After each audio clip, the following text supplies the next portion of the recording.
Después de haber abordado en términos prácticos la cuestión de la integración numérica, como mencionamos en su momento, no era el objetivo desarrollar los métodos, sino que básicamente mostramos cómo se aplicaban.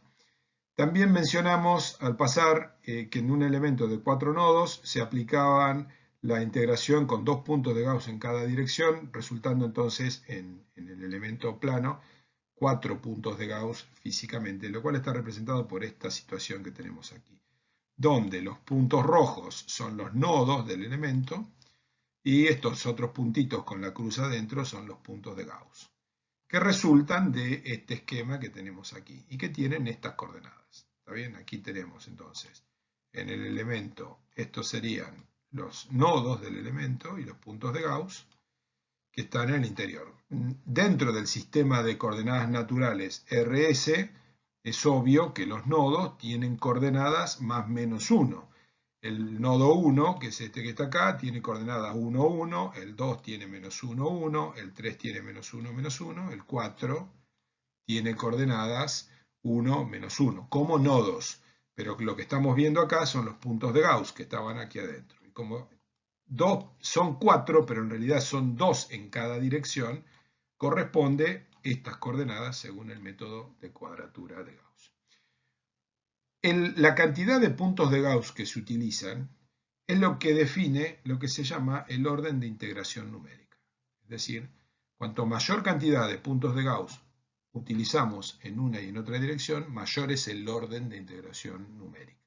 Y ya habíamos visto que cuanto más compleja era la función que estábamos integrando, mayor cantidad de puntos de Gauss teníamos que utilizar, es decir, que a mayor complejidad de la función integrando, debemos tener un mayor orden de integración numérica. Entonces, la pregunta es hasta dónde tenemos que seguir con ese incremento. Claramente, cuanto mayor cantidad de puntos de Gauss tengamos, mejor vamos a estar integrando esa función. Por ejemplo, el ejemplo simple que vimos al principio cuando introdujimos el método de cuadratura de Gauss, habíamos dicho que con 2 puntos de Gauss integramos una función parabólica, por ejemplo, de manera exacta, y que con un solo punto de Gauss integramos una recta, es decir, una función lineal.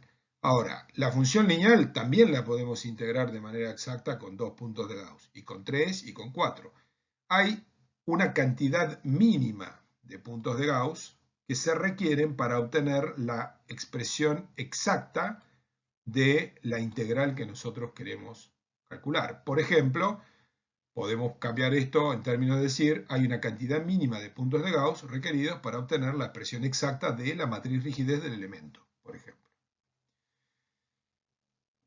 Y siempre, si nos pasamos con el orden de integración, o sea, si nosotros decimos, bueno, yo para no tener ninguna duda voy a utilizar 4 por 4, 16 puntos de Gauss. Bueno, voy a obtener una expresión exacta, digamos, obtengo una expresión exacta de la matriz rigidez.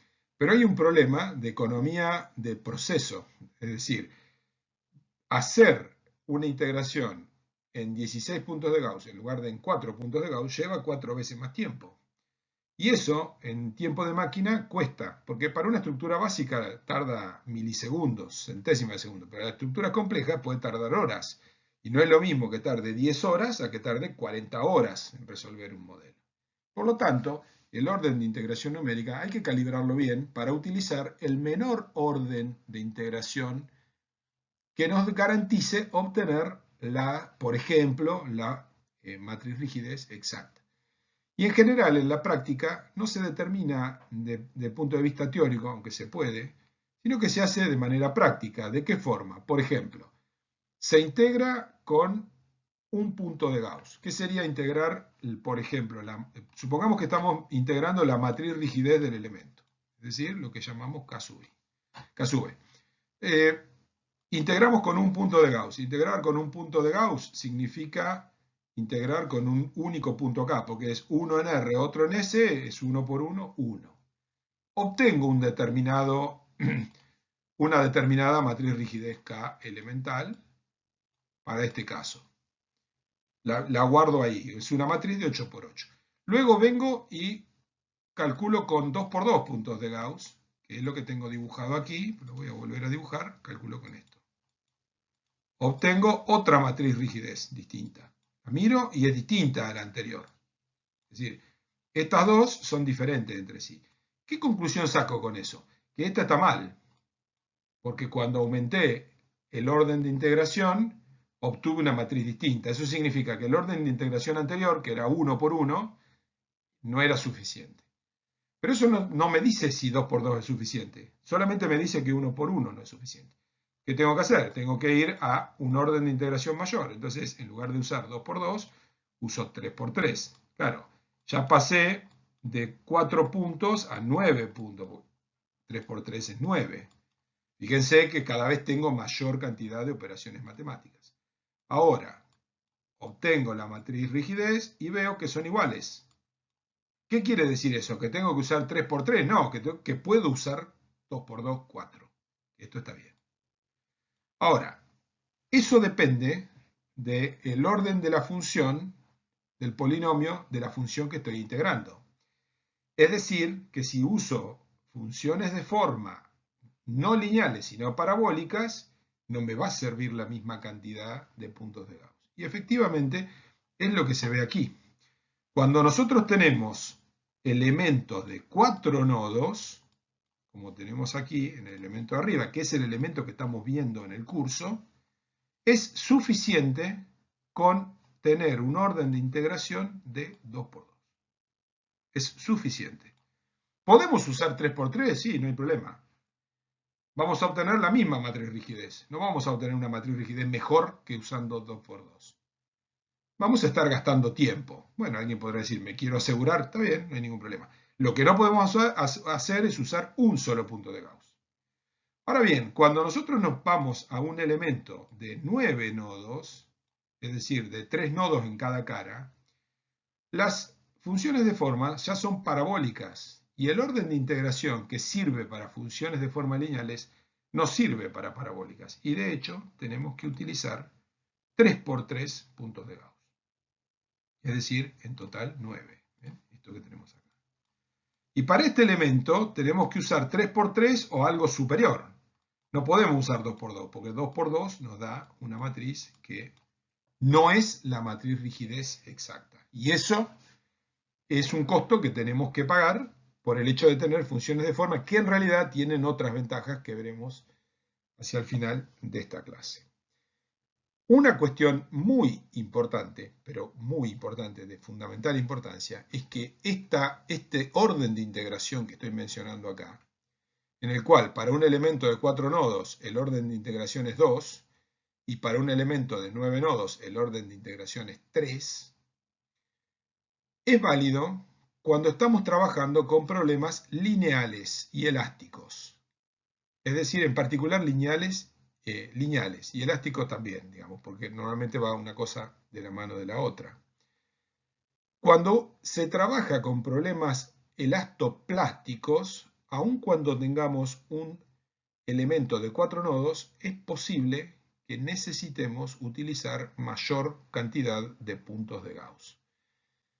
¿Por qué razón es eso? En primer lugar, porque el orden de integración es mayor, o sea, las funciones que tenemos que integrar son más complicadas, pero además porque hay una manera bastante simple o bastante conceptual de entender qué son los puntos de Gauss, dejando de lado lo que realmente son, que es todo este fundamento matemático. Los puntos de Gauss los podemos ver como aquellos puntos en los que nosotros estamos viendo lo que le sucede al elemento. ¿Por qué? Porque todas las cuentas las hacemos en los puntos de Gauss. O sea, cuando vamos a determinar la matriz rigidez, nos paramos en cada uno de los puntos de Gauss y hacemos ahí las cuentas. No hacemos las cuentas en otras partes del elemento.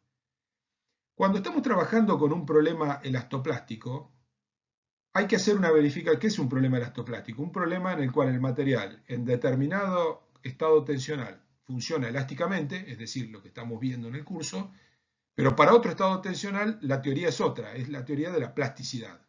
Entonces tenemos que jugar como con dos teorías. Lo primero que tenemos que saber es en qué estado está el material. Es decir, si está en fase elástica o si entró en plastificación.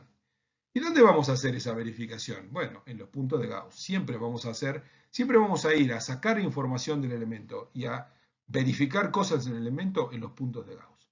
Es como un muestreo que estamos haciendo del elemento. No vamos a cada uno de los infinitos puntos del elemento a ver si está plastificado, sino que vamos a ir a cada punto de Gauss y vamos a ir a ver si está plastificado o no. Y un elemento puede no estar totalmente plastificado, puede estar plastificado en una parte y en otra no. Digamos, eso también dependerá del tamaño de malla. Si nosotros vamos a un elemento como este, en definitiva, lo que vamos a estar diciendo es, si el primer punto de Gauss, supongamos que dice que está plastificado, significa que todo este cuarto está plastificado, a efectos numéricos. Si el segundo punto de Gauss, me da que no está plastificado, es como que esto no está plastificado, esto es elástico. Supongamos que hago las mismas cuentas para los otros dos y me da que no está plastificado. La figura, la foto de si está plastificado o no que voy a tener es celeste plastificado, lo verde no plastificado. Pero no quiere decir que solamente un cuarto esté plastificado. Es un cuarto porque yo miro las cosas en los puntos de Gauss. Si aún para este elemento de 4 nodos, en un caso elastoplástico estoy hablando, recordemos que estamos hablando siempre elastoplástico. En el caso elástico, con 4 puntos de Gauss va todo perfecto, no hace falta más nada. Pero en un caso elastoplástico, tengo 4 nodos y digo, no, voy a utilizar mayor cantidad de puntos de Gauss. 1, 2, 3, 9 puntos de Gauss, o sea, 3 por 3.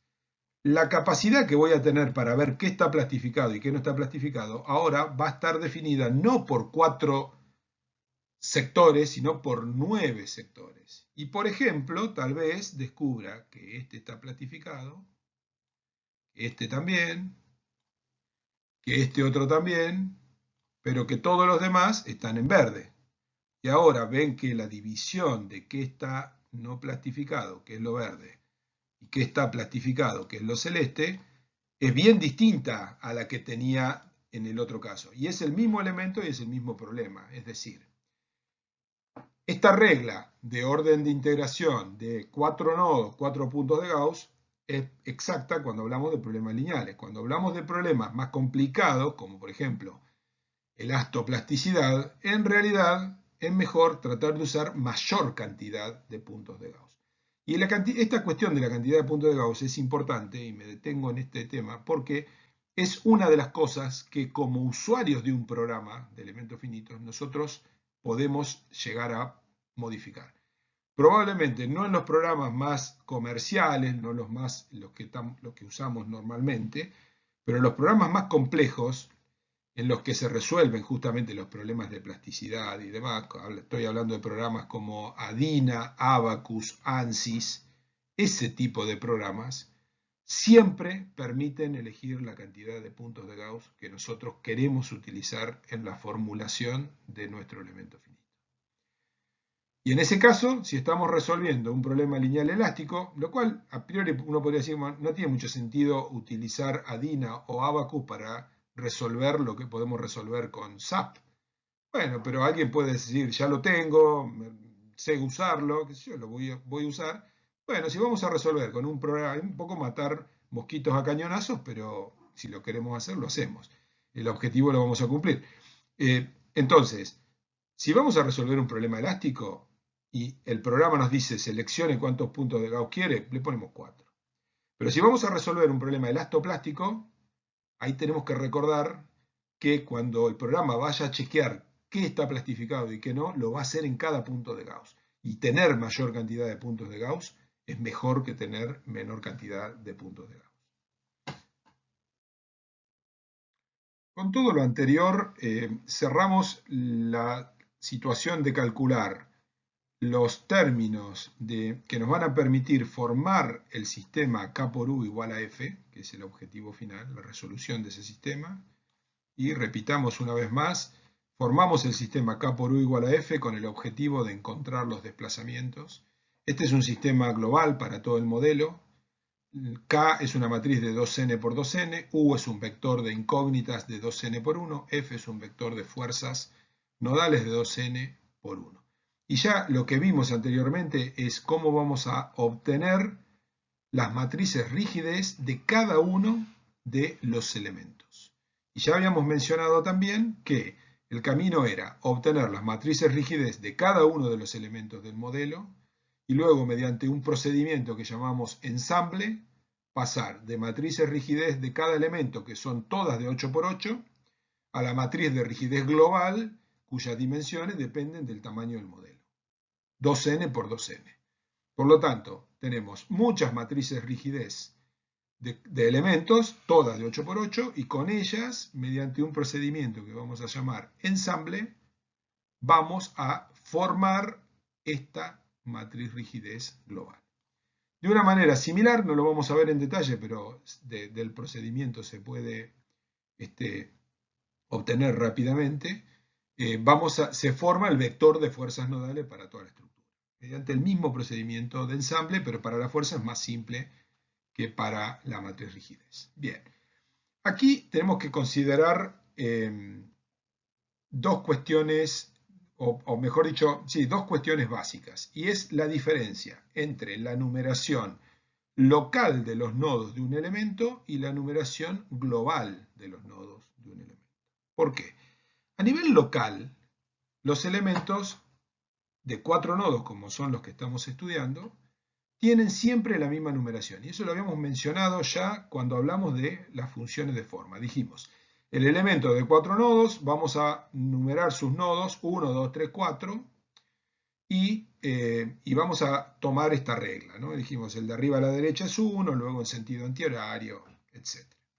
Ahora, cuando numeramos la malla de elementos finitos del sistema global, o sea, el sistema de referencia, no podemos ponerle 1, 2, 3, 4 a todos los números, porque cada nodo tiene que tener un número distinto a los demás, porque es lo que identifica al nudo.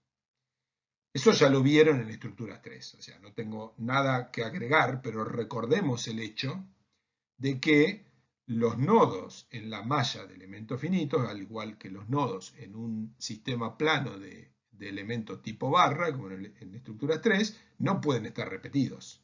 Es decir, si yo tengo una malla con 20 nodos, los nodos tienen que ir del 1 al 20. No puede haber dos nodos 7, porque si no, después cuando saque y diga el desplazamiento horizontal del nodo 7 es 3 milímetros, me van a decir, perdón, ¿cuál nodo 7? ¿El de arriba o el de abajo? No puede pasar. Tiene que haber, cada nodo tiene que tener un único número. Es como su número de documento. Y se numera a nivel de nodo, porque esto después nos va a traer otra cuestión. Por lo tanto, si de la malla de elementos finitos yo extraigo un elemento, en sus 4 nodos voy a tener una doble numeración. Voy a tener, en primer lugar, una numeración local, que es la que aquí señalo con circulitos, que siempre va a ser 1, 2, 3, 4. Es decir, yo tengo 15 elementos en mi malla, cada uno de esos 15 elementos va a tener sus nodos locales 1, 2, 3, 4. Pero después, para que no se confundan justamente, tengo que tener una numeración global. Supongamos que en la numeración global de este elemento, yo acá estoy viendo un único elemento de todos los que hay en la malla. En la malla puede haber 20, 100, 10.000 elementos. Tengo calculado de este elemento, tengo calculado su matriz rigidez elemental. Es decir, la calculé. ¿Cómo la calculé? Bueno, como vimos anteriormente, con integración numérica. Tengo esa matriz de 8×8, que es la matriz rigidez K elemental de este elemento que tengo acá. Perfecto. Este elemento también tendrá un número, pero lo que importan son los nodos. Y lo que tengo que hacer es ensamblarla en la global. Y lo primero que necesito es saber el nodo 1 local de este elemento a qué numeración global corresponde. Y eso es arbitrario, obviamente. Entonces yo acá puse cualquier número. Para distinguir puse rodeado de un círculo lo que llamo la numeración local, rodeado de un cuadradito lo que llamo la numeración global. Los números que están en cuadraditos no se repiten en todo el modelo de elementos finitos. Los números que están en circulitos se repiten en todos los elementos. Todos los elementos tienen un circulito 1, otro 2, otro 3, otro 4. Ahora, cuadraditos 3 hay uno solo. Eso no quiere decir, ojo, que acá no haya otro elemento, ¿no? Digamos, acá en la malla, es decir, si yo tengo una malla de elementos finitos muy simple así, supongamos, cuando voy al nodo, supongamos que el nodo 3 es este que está acá, obviamente al nodo 3 concurren varios elementos. Este elemento, este elemento, este elemento, este elemento, ¿no? Eso, digamos, es otro tema. Pero cuando me paro en un elemento en particular, tengo esto que está acá, esta relación unívoca entre su numeración local y su numeración global. Y esa relación se llama conectividad. Se denomina normalmente en la programación del método de elementos finitos conectividad a esa relación de decir, para el elemento número tal, el nodo 1 local es el nodo 3 global, el nodo 2 local es el nodo 5 global, y así sigue. ¿Bien? Bueno. Y aquí estos números que están acá, yo directamente los elegí. Con lo cual tenemos una primera relación entre la localidad y la globalidad de este elemento. Y eso lo vamos a volcar en esta tabla que tenemos aquí, en la fila de arriba. Fíjense que esta tabla tiene una fila superior, una fila inferior y dos al medio, que ahora después vamos a ver qué son. Vamos a mirar la fila superior y la fila inferior. En la fila superior y la fila inferior hay nodos. Arriba, en la fila de arriba, está la numeración local de nodos, perdón, que va en verde. Tengo el nodo 1, tengo el nodo 2, tengo el nodo 3, tengo el nodo 4. Cuando vuelco abajo, en amarillo, la numeración global, esta que está acá, tengo que mirar, ahí tengo que mirar siempre. La fila de arriba es siempre igual, 1, 2, 3, 4, porque es la numeración local. Pero cuando voy abajo tengo que mirar la figura y digo, el nodo 1 local va con el nodo 3, entonces aquí pongo 3. El nodo 2 local va con el 5, pongo 5. El nodo 3 local va con el 8, el nodo 4 local va con el 6. Esta relación entre la fila de arriba y la fila inferior es lo que se llama conectividad. Me dice exactamente el elemento este, cómo está ubicado dentro del modelo. Porque hay que pensar que nosotros vemos las cosas gráficamente, pero el programa que está programado en código no puede ver nada gráficamente y lo único que le tendré que dar es algún vector o alguna manera de decirle, para tal elemento, 1 local, 3 global, 2 local, 5 global, 3 local, 8 global, 4 local, 6 global. Bien. Con lo cual tenemos lo primero que es la conectividad. Pero cuando vamos a formar la matriz rigidez, tenemos un problema adicional. Y es que nosotros tenemos un solo nodo, pero ese solo nodo tiene dos incógnitas cinemáticas. Una en X y otra en Y. Lo cual es algo que ya lo hemos visto bastantes veces. Es decir, por ejemplo, en el nodo 1 local, que es el 3 global, en realidad tengo dos desplazamientos. Lo mismo con todos los demás. Por esa razón, la matriz rigidez del elemento tiene 8×8, no tiene 4×4, porque en cada uno de los nodos tiene dos incógnitas cinemáticas y dos términos del vector de fuerza también. Entonces ahí aparece un pequeño problema operativo, que es decir, yo miro el elemento y veo 4 números de nodos, ya sea locales o globales, no importa. Yo veo 4 nada más. Pero necesito, para cada uno de esos, ubicar dos posiciones en una matriz de 8×8. Tengo que generar una regla que me permita decir, para un único número de nodo, que va de 1 a 4, cómo lo ubico en algo que son 8 posiciones.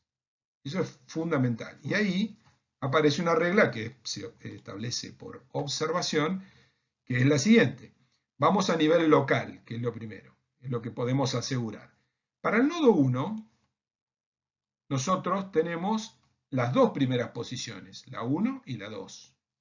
Para el nodo 2, tenemos la posición 3 y la posición 4. Estoy hablando de posición en el vector de desplazamientos, el vector de fuerza, en la matriz rigidez.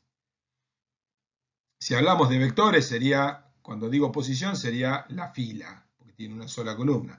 Si hablo del vector de la matriz rigidez, estaría hablando, cuando digo posición, hablo de fila y columna, digamos. Fila y columna me da la posición en una matriz.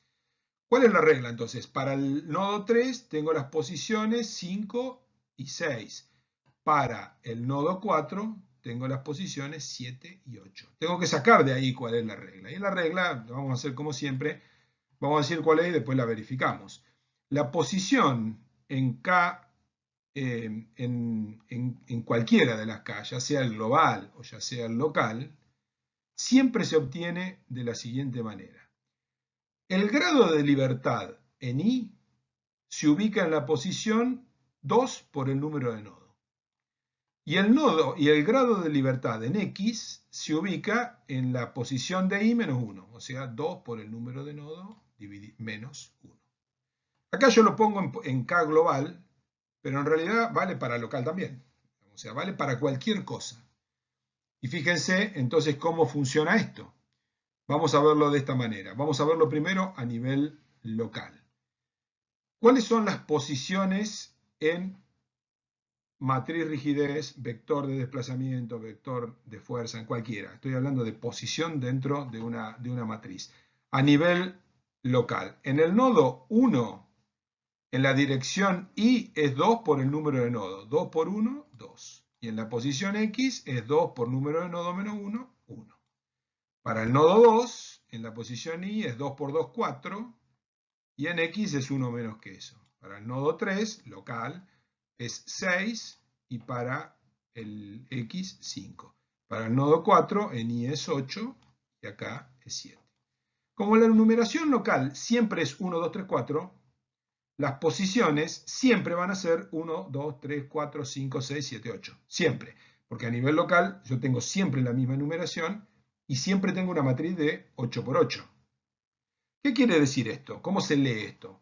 Que en la matriz rigidez el grado de libertad en X del nodo 3 está en 5. ¿Ven? Es la regla esta. 2 por el número de nodo menos 1. 2 por 3, 6 menos 1, 5. Esa es la manera de leerlo físicamente.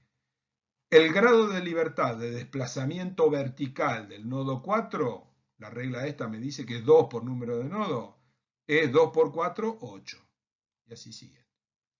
Ahora, ¿de qué se trata justamente el ensamble de la matriz rigidez? Justamente de tomar los 8 elementos de la matriz rigidez de K elemental, cuyos subíndices son 1, 1, 2, 2, 3, 3, es decir, los subíndices de esa matriz pueden ser IJ con I de 1 a 8, J de 1 a 8. ¿Sí? Que los describo con cualquier combinación de estos 8 que tengo acá arriba. Y los tengo que pasar a la matriz rigidez global en función de la conectividad. Y para eso tengo que hacer otra cuenta primero, que es ver en qué posición de la matriz rigidez global van los términos asociados con estos números de nodos que son globales. Y lo que tengo que hacer es aplicar la misma regla, exactamente la misma regla, pero con la numeración global, que ahora ya no es lo mismo. Todo lo que está de la mitad de la tabla para arriba, que es todo local, estos números son siempre los mismos. Nodos 1, 2, 3, 4, grados de libertad 1, 2, 3, 4, 5, 6, 7, 8. Lo que está de la línea esta horizontal para abajo es distinto. ¿Por qué es distinto? Porque estos nodos, que yo aquí puse 3, 5, 8 y 6, los puse arbitrariamente para otro elemento, pueden ser 10, 12, 13 y 14. Lo único que no puede ser está repetido, nada más. Pero puede ser según como yo haya dibujado la malla. En este caso, que puse 3, el nodo 1 coincide con 3, el nodo 2 coincide con 5, el nodo 3 coincide con 8, el nodo 4 coincide con 6, tengo que hacer las cuentas de grados de libertad. ¿Y cómo es la cuenta? Para el nodo 3, el grado de libertad en I es 2 por 3, 6. En X es 1 menos. Para el nodo 5, el grado de libertad en I es 2 por 5, 10. Para X es 1 menos. Para el nodo global 8, en I es 16, 2 por 8. En X es 15. Y para el nodo 6, 2 por 6, 12. Menos 1, 11. Y claramente esta fila, que son las posiciones en el sistema global, cambian porque los nodos no son siempre 3, 5 y 8. Insisto, todo lo que está arriba de la línea del medio horizontal es siempre lo mismo. Todo lo que está abajo cambia, porque cambia según el mallado que yo he hecho para el modelo de elementos finitos. Bien, entonces, ¿cómo hacemos para ensamblar? Nosotros tenemos una matriz K elemental, que es una matricita de 8 por 8. Y la tenemos que desarmar y tomar esos 8 por 8, 64 términos e ir distribuyéndolos. Supongamos que tenemos un modelo, como dije hoy, de 10 por 10. Con lo cual la matriz rigidez global va a ser una matriz de 20 por 20. Nosotros nos paramos en este elemento en el que nos hemos parado. Calculamos su matriz rigidez elemental, cuyos términos son K11, K33, K58, es decir, pueden ser I y J, cualquier combinación de 8 y 8. Esa matriz de 8 por 8 la vamos a desarmar como si cortáramos en subcuadraditos, la cortáramos en 8 por 8 cuadraditos, 64 cuadraditos, y cada uno de esos lo vamos a ir a meter en una de las casillas de la matriz rigidez global, que es una matriz de 20 por 20, que tiene 400 elementos. Agarramos cada uno de los de la matriz local y las vamos metiendo como si fueran casillas en la matriz global de 20 por 20. ¿En qué casilla metemos cada una? La regla nos la da este cuadro que tenemos acá. Por ejemplo, nosotros tomamos el elemento de la matriz elemental 4, 4, ¿y a dónde va a parar en la global? Nos fijamos acá, 4 va con 10. Por lo tanto, 4 va con 10, 4 va con 10, este suma en la matriz global 10, 10, en el elemento 10, 10 de la matriz global. Veamos uno que no está en la diagonal de KE. Vamos a este. Vayamos a K elemental 3, 7. ¿Cómo sabemos dónde lo meto en la matriz global? Vengo acá, del lado del local, veo el grado de libertad 3. Ojo, esto es grado de libertad, no nodo. El grado de libertad 3 local. ¿Con cuál pega? Con el grado 9 global. Y el 7 local con el 11 global. Por lo tanto, K37 va a K global 9, 11. Y acá aparece una cosa muy importante. Acá pongo suma. ¿Por qué pongo suma? Volvamos a este dibujo que teníamos acá. Habíamos dicho, a un mismo nodo concurren muchos elementos en una malla de elementos finitos. Es decir, que cuando yo haga este procedimiento con el elemento este, por ejemplo, a los grados de libertad de este nodo, en un momento le voy a sumar un término de la matriz rigidez de este elemento. Ahora, cuando vaya a hacer lo mismo con este otro elemento que está acá, en un momento voy a venir y en la casilla de este nodo me voy a encontrar con que ya hay un elemento, hay un término del elemento de abajo. Es como que voy a la casilla y me encuentro que ya hay un número ahí. ¿Qué hago? ¿Lo reemplazo? No, obviamente no. Lo tengo que sumar. ¿Por qué lo tengo que sumar? Porque si en un mismo nodo tengo 4 elementos, el nodo es más rígido, porque tiene 4 elementos que lo hacen más rígido. Si tengo 2 es menos. Es decir, no puedo reemplazar, sino que tengo que sumar. Por otra parte, digamos, es absurdo, porque si yo reemplazara, según el orden con que ensamblo la matriz, si empiezo con el elemento de arriba o el de abajo, se queda con el último, no tiene sentido. Conclusión, el ensamble consiste en este procedimiento y en ir siempre sumando, adicionando a lo que tengo antes. Para hacer el ensamble del vector de fuerzas, el procedimiento es exactamente el mismo. ¿Cuál es la única diferencia? Que en el vector de fuerzas, en lugar de tener un elemento con 2 coordenadas, 4, 4, tendré un FE4. Y ese, o sea, ¿por qué? Porque es un vector, tiene un solo subíndice. Y entonces el vector de fuerza, el término del vector de fuerza elemental 4, ¿a qué posición del vector de fuerza global tendrá que ir? Lo de siempre. Vengo a ver acá 4, va al 10.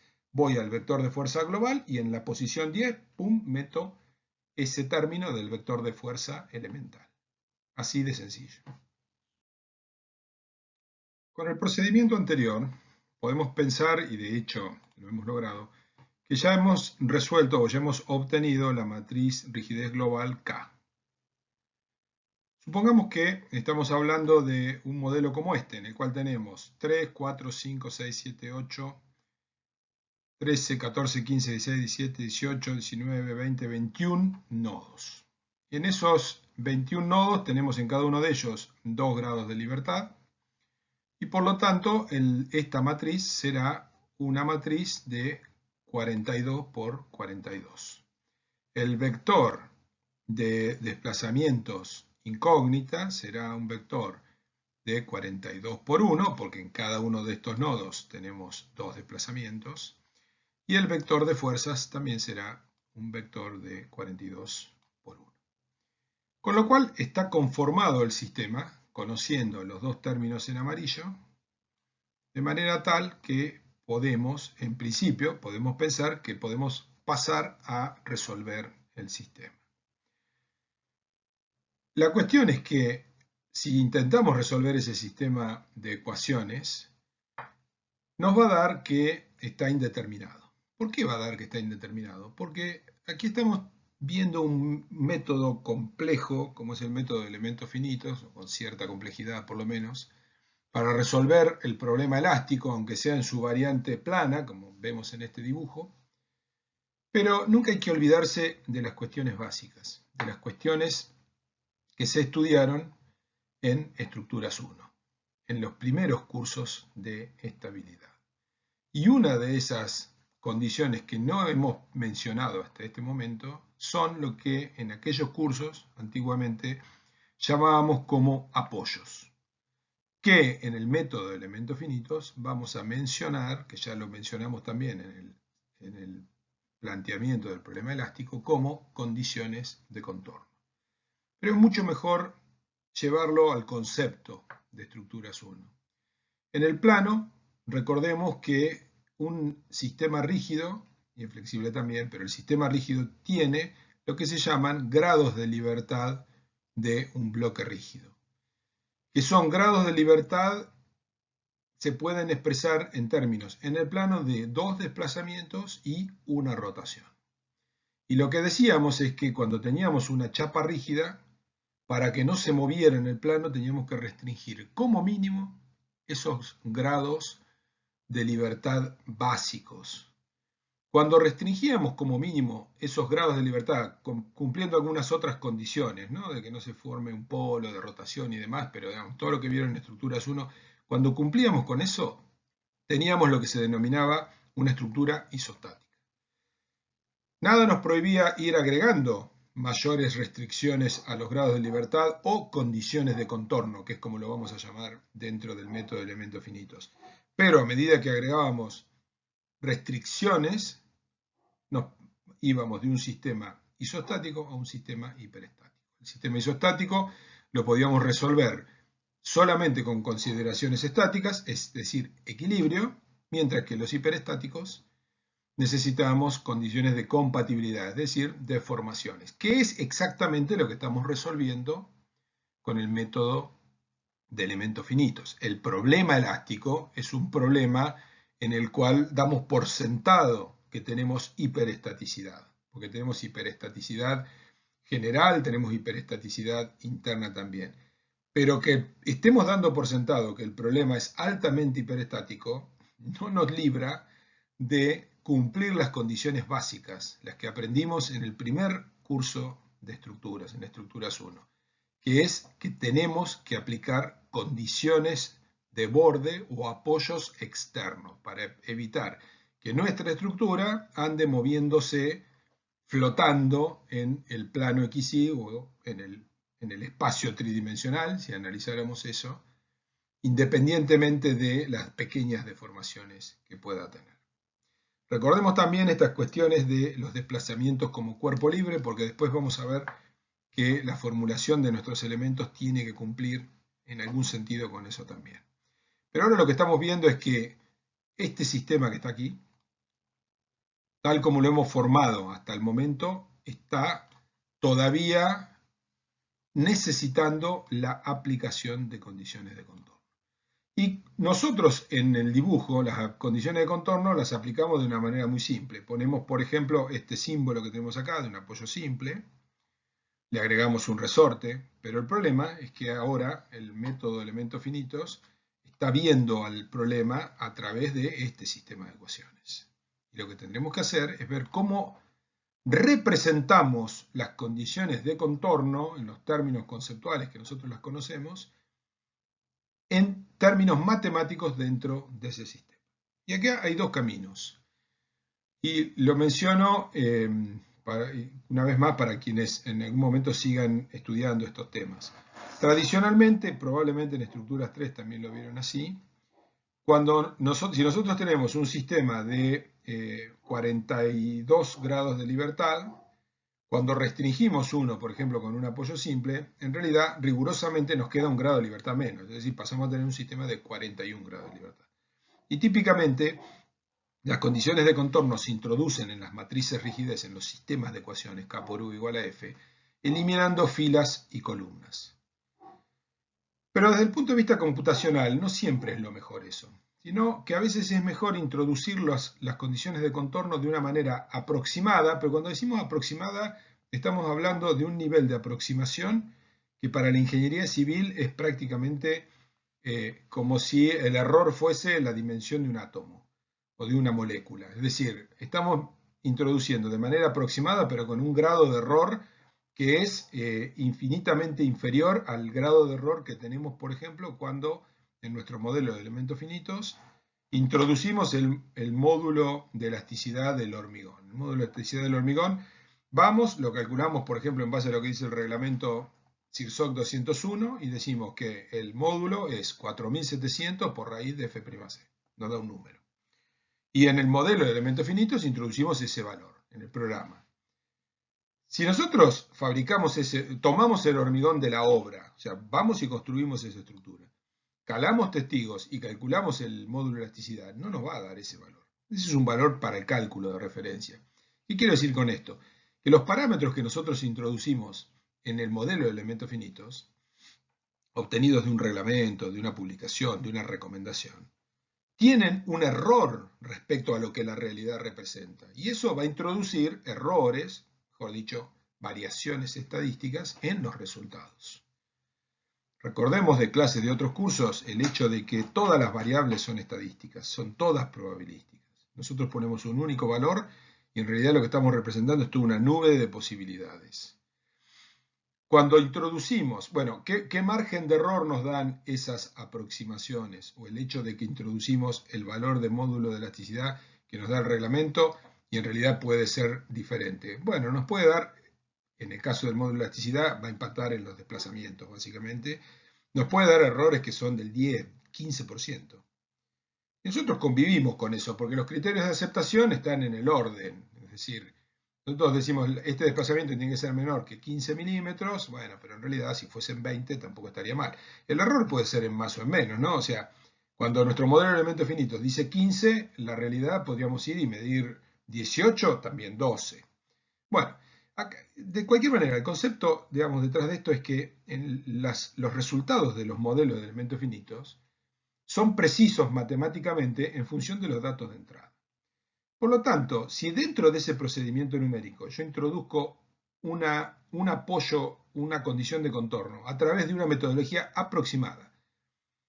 Aproximado significa que tiene error, pero el error que va a dar es del orden de 2 millones de veces más chico que el error que introduzco con el valor del módulo de elasticidad del hormigón. Entonces ese método aproximado es casi exacto, porque introduce un error que es muchísimo menor que otros errores que no los puedo evitar.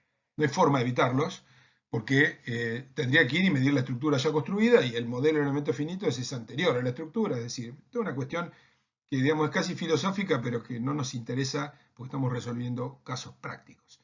Por lo tanto, las condiciones de contorno las vamos a introducir no eliminando filas y columnas de la matriz rigidez, sino a través de un procedimiento aproximado que funciona muy bien y que vamos a describir acá.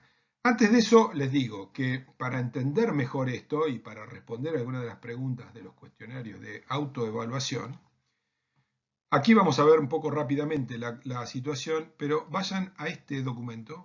Hay unos ejercicios resueltos que están en la página web de la cátedra, cuyo nombre es este, ER04MF2012, está dentro de la carpeta, y ahí tienen absolutamente desarrollado el tema de las condiciones de contorno y también el tema que vimos anteriormente del ensamblaje de la matriz rigidez y del vector de fuerzas. O sea, es indispensable leer este documento que además está hecho en forma de ejercicios, con lo cual es más fácil de interpretar. Bueno, dicho esto, vamos simplemente a describir cómo se introducen diferentes condiciones de contorno. Vamos a comenzar con una que no es muy común, pero que conceptualmente es más fácil para después seguir con el resto, que es el apoyo elástico. ¿Qué es el apoyo elástico? El apoyo elástico es cuando en el modelo ponemos como un resorte y en la práctica, por ejemplo, podría ser un apoyo de neopren de un puente o sobre una estructura. Un apoyo de neopren es un apoyo que tiene flexibilidad vertical, que horizontalmente no tiene mucha rigidez, con lo cual es casi como un apoyo simple, pero que no es infinitamente rígido, sino que tiene flexibilidad. Eso es lo que se llama un apoyo elástico.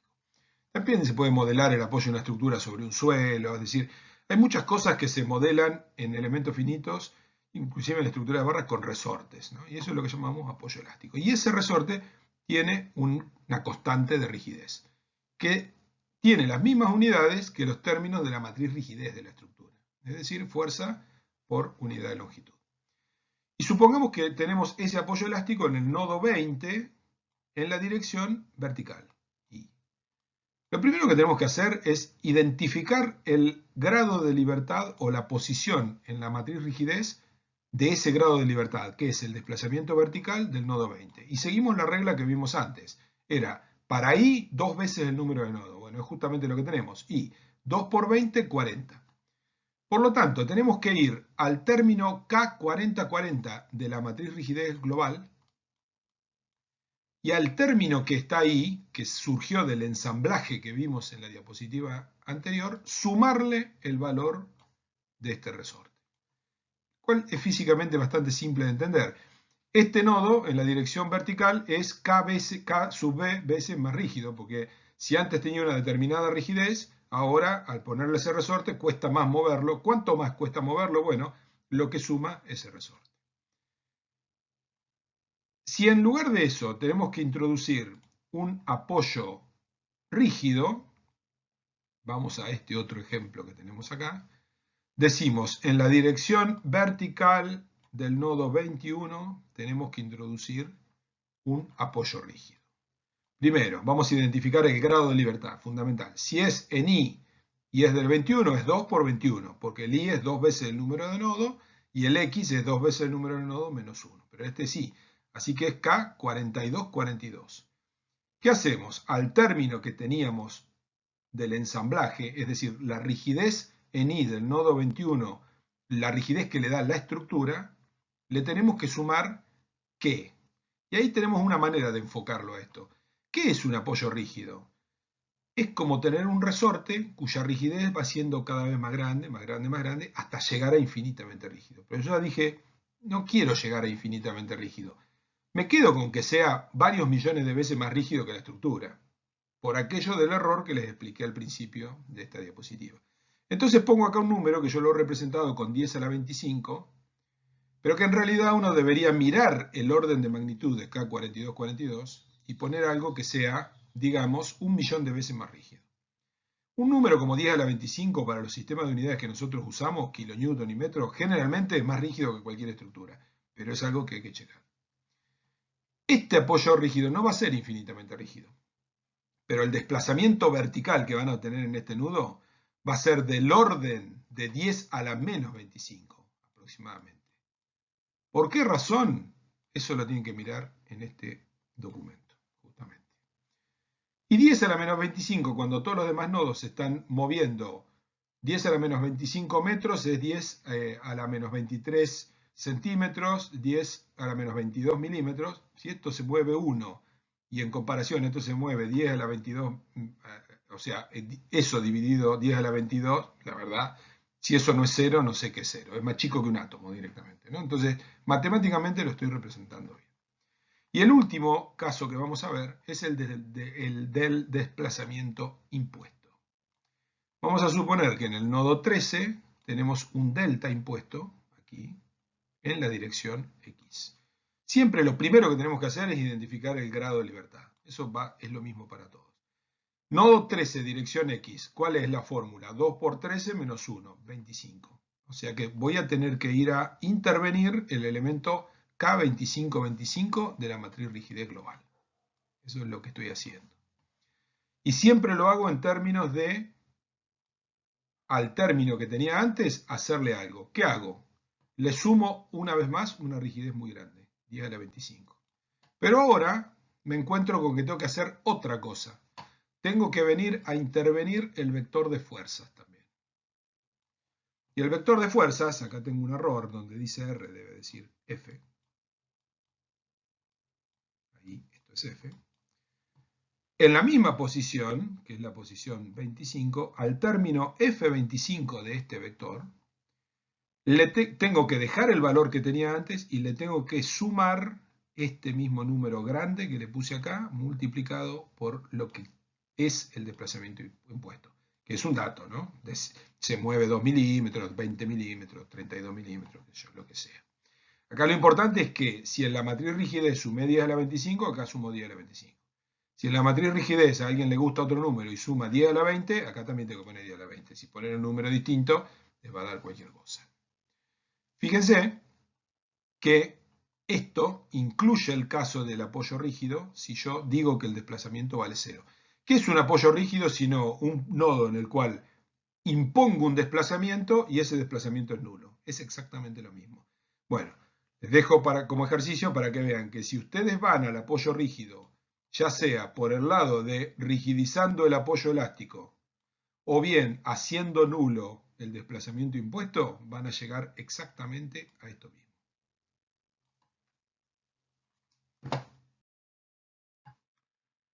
En resumen, habiendo aplicado las condiciones de contorno, podemos decir, ahora sí, que el sistema de ecuaciones K por U igual a F está listo para ser resuelto, en el cual, como mencionaba, la matriz K surge a nivel global del ensamblaje de todas las matrices rigidez de los elementos y la aplicación de las condiciones de contorno.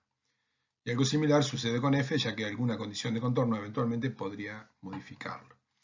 La cuestión es que, habiendo acondicionado ya el sistema, podemos obtener el vector de desplazamientos U. Es decir, que tenemos como solución numérica para un estado de carga determinado, es decir, un estado de carga que está representado por el vector de cargas F, en definitiva, y en cada nodo del modelo de elementos finitos, los dos desplazamientos que son la solución de este sistema de ecuaciones. Y ahí, recién en este punto, podemos volver al principio de las clases y cuando habíamos dicho, suponiendo que contamos con los desplazamientos, bueno, en este punto podemos decir que hemos levantado esa deuda y efectivamente contamos con los desplazamientos. ¿Cómo seguía? Es decir, al principio de las clases para un ordenamiento conceptual, cuando dijimos, supongamos que tenemos los desplazamientos, ¿cómo seguía el camino? El camino era, conociendo los desplazamientos en los nodos de cada uno de los elementos, podemos obtener las deformaciones específicas. Y obteniendo las deformaciones específicas con la relación constitutiva, podemos obtener las tensiones. Y dijimos en aquel momento, eso termina de resolver el problema elástico. Y eso es exactamente lo que estamos haciendo ahora. Pero con la resolución del sistema K por U igual a F, lo único que tenemos son los desplazamientos, que es parte de las respuestas que necesitamos. Ahora vamos a tener que ir a obtener las tensiones. Y al medio, en ese camino, vamos a obtener las deformaciones específicas. Eso se denomina, generalmente en el método de elementos finitos, como recuperación de tensiones. Es el nombre que se le da generalmente. Y se hace a nivel de cada elemento. El método de elementos finitos siempre plantea las cosas en este camino cronológico. Comienza a nivel de cada elemento formando las matrices rigidez y vectores de fuerza elementales. Luego ensambla la matriz rigidez y el vector de fuerza para llegar a este sistema de ecuaciones. K por U igual a F, que es global, es para todo el modelo de elementos finitos. Una vez que lo resolvió, vuelve al nivel de los elementos para obtener las tensiones en el punto en el que uno quiera. Ese es el camino, es ir de lo particular a lo global y luego volver de lo global al nivel de cada elemento para recuperar las tensiones y obtener lo que uno quiera, pero siempre se va a trabajar a nivel del elemento. Por lo tanto, podemos plantear, como dije, para cada elemento, que en su sistema de coordenadas naturales se ubica de esta manera, el punto sería más o menos el siguiente. Es decir, me voy a parar en un punto cualquiera, por ejemplo, este punto P, que se supone que lo puedo relacionar con el sistema XY y que representa algún punto en el cual es importante conocer los desplazamientos, las tensiones y todo lo demás. Y ese punto tiene sus coordenadas R sub P y S sub P. Es decir, lo tengo totalmente ubicado a ese punto. Y en este punto quiero conocer desplazamientos y tensiones. ¿Cómo conozco desplazamientos? Es la vieja respuesta. Interpolo, hago el producto de las funciones de forma por el vector de desplazamientos de este elemento. ¿Y cómo obtengo el vector de desplazamientos, este vector de desplazamientos del elemento? Bueno, muy simple. Voy al vector de desplazamientos general y saco los valores que corresponden a estos 4 nodos que pertenecen a ese elemento. Insisto, voy de lo general, vuelvo a bajar al nivel de cada elemento en particular. Usando las funciones de interpolación puedo conocer los desplazamientos en el punto P. Eso es trivial. Lo que me interesa es obtener tensiones, que es un poco más complicado. ¿Cuánto valen las tensiones sigma? Las tensiones sigma son igual a la matriz constitutiva por épsilon. Y como vimos en la formulación cinemática, las deformaciones específicas épsilon son igual a la matriz B por el vector de desplazamientos del elemento U. Como esto estaba premultiplicado por D, aparece acá. En resumen, la expresión es muy simple. Sigma en función de RS, es decir, varía a lo largo de todo el elemento, es igual a la matriz constitutiva por la matriz cinemática B evaluada en ese mismo punto, por ejemplo acá en el punto P, multiplicado por el vector de desplazamiento. Fíjense que acá D, la matriz constitutiva, se supone que es constante, porque el material y el espesor es el mismo. El vector de desplazamientos claramente es constante, porque el vector U sub B es un vector de 8 por 1 que tiene los 8 desplazamientos de estos nodos. Los 2 del nodo 1, los 2 del nodo 2, los 2 del nodo 3, los 2 del nodo 4. Eso es U sub B, son 8 constantes. ¿Cómo hago para variar desde este punto P hasta este otro? Bueno, claramente la respuesta está acá, donde dice R, S. Todo lo que varía, y lo que varía es B. ¿Cómo obtengo B? Con el viejo procedimiento con el que formé la matriz rigidez. Es decir, la matriz cinemática sirve para formar la matriz rigidez cuando estoy yendo del nivel del elemento al nivel global para resolver este sistema. Y después, cuando ya resolví el sistema y quiero volver a bajar al nivel del elemento para obtener tensiones, tengo que calcular la matriz B de vuelta. Y lo de tengo que volver a calcularla es literal, porque computacionalmente no se guardan las matrices B. Las matrices B, por otra parte, cuando calculamos la matriz rigidez K del elemento, esas matrices B las calculamos en los 4 puntos de Gauss, es lo que vimos hace un rato. Pero ahora, cuando vamos a obtener tensiones, las tensiones las podemos obtener en cualquier lado, no necesariamente en los puntos de Gauss. Entonces vamos a tener que volver a calcular la matriz B en el punto que a nosotros nos interesa. Por ejemplo, nosotros podemos decir, quiero calcular las tensiones justo en el nodo 1. Entonces, ¿qué hago? Me paro en R igual a 1, B igual a 1, calculo B y hago esta cuentita. Quiero calcular en P, donde RP es 0,5 y SP es 0,5, por poner cualquier número. ¿Qué hago? Evalúo B en 0,505 y hago esta cuenta. Y así es como voy a obtener las tensiones en cualquier lado, contando solamente con la matriz constitutiva y con el vector de desplazamientos del elemento, que es un vector de 8 por 1 de números constantes. Ahora, vamos a ver, en un rato, que aparece una cuestión fundamental, y es que las tensiones no son continuas en los bordes entre dos elementos. Es decir, que si yo tengo dos elementos así,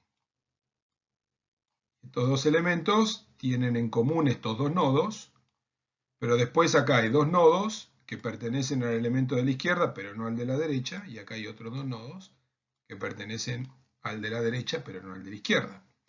Y me paro en este punto. Si me paro en el punto este, claramente las cuentas las voy a hacer con el elemento de la izquierda. Si me paro en este punto, que está totalmente adentro del elemento de la derecha, lo voy a hacer con el vector de desplazamiento del elemento de la derecha. Pero si me paro acá, justo en la frontera, Tengo dos maneras de calcular el vector de tensiones. Uno es viniendo con el elemento de la izquierda y otro es viniendo con el elemento de la derecha. En el caso de venir con el elemento de la izquierda, el vector de desplazamientos, este vector de desplazamientos, va a estar formado por los 4 nodos, los 2 de la fila de la izquierda, los 2 de la fila de la columna del medio, es decir, con este, con este, con este y con este.